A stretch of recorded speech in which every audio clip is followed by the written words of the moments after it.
For this presentation, we're going to be covering specifically the cervical vertebrae and the bone features that we see in the cervical vertebrae. The cervical vertebrae, which are C1 through C7, they're actually the most variable of the vertebrae, and this variability is due to the fact that the general structure of the first two vertebrae, which are C1 and C2, is actually very different structurally compared to the remaining 5 cervical vertebrae. Let's talk first about the general features of a cervical vertebrae. As the other vertebrae in general, they do have a body as well. They will have a spinous process. In this case, notice how the spinous process actually has two projections. We say it's a bifid spinous process, and this only happens in the cervical vertebrae. They will have the vertebral foramen, which is where the spinal cord passes through. They will have a transverse process, and they will also have the articular processes or facets. They will have a superior on the superior end and also an inferior on the opposite end. So their inferior, for example, for this top one would be down here, where the inferior articular process is. Now, one bone feature that only the cervical vertebrae have are the transverse foramen, which is a hole, a foramen in the transverse process. And all cervical vertebrae will have this transverse foramina, and this feature is specific for the cervical vertebrae. As you can see over here, the cervical vertebrae are going to be the vertebrae that are located in the cervix or in the neck, and therefore these transverse foramen, they're going to be sites for blood vessels to go from the base of the neck all the way up to the brain. Sometimes students do get confused with the transverse foramen where they think that it's a hole where you're going to have nerves that are going to pass through. Instead, they're really blood vessels that are passing through the transverse foramen. Let's now talk about the axis, which is this image here in the middle. The axis is the second vertebrae right over here. And as you can see, it will have a transverse process like all vertebrae. It will have a superior articular facet like all vertebrae, and it will also have an inferior articular facet that we can see here on the right image. It will also have a body, which is this structure over here, and we can see the rest of the body right over here.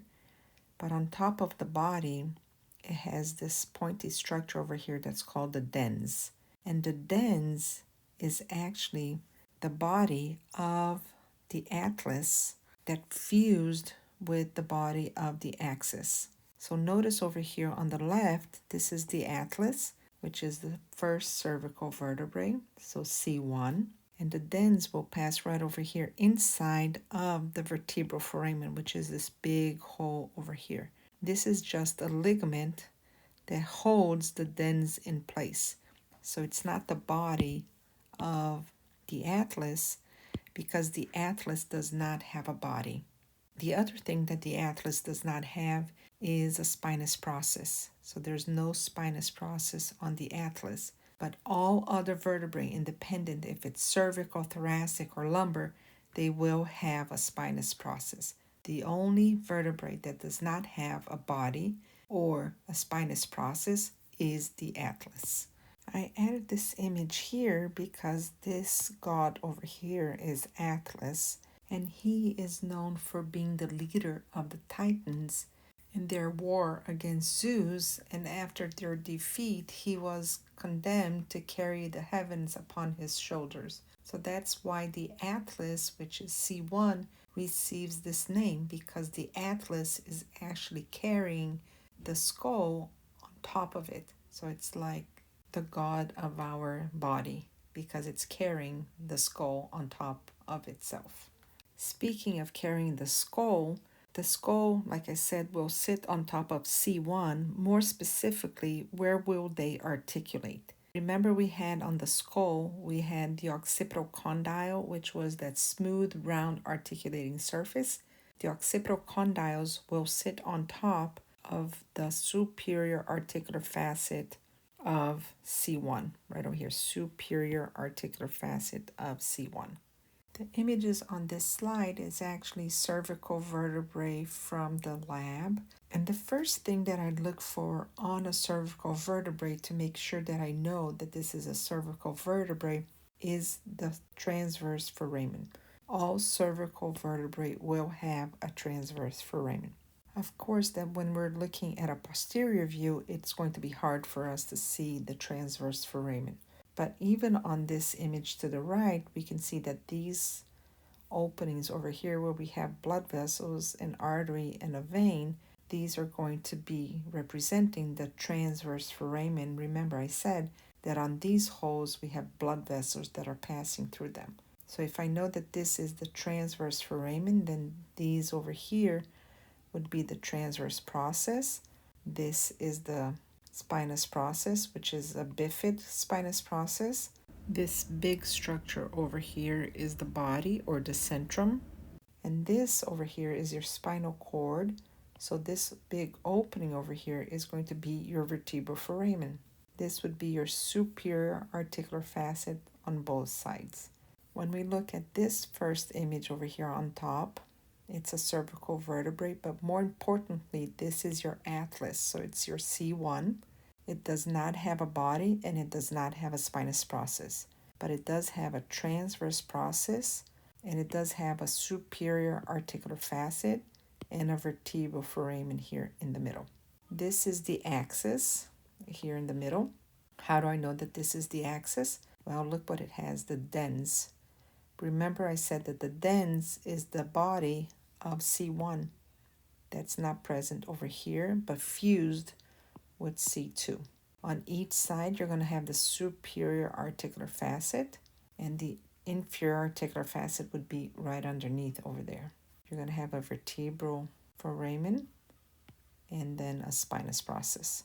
You also have the transverse foramen right over here on the sides. Same thing for this image over here.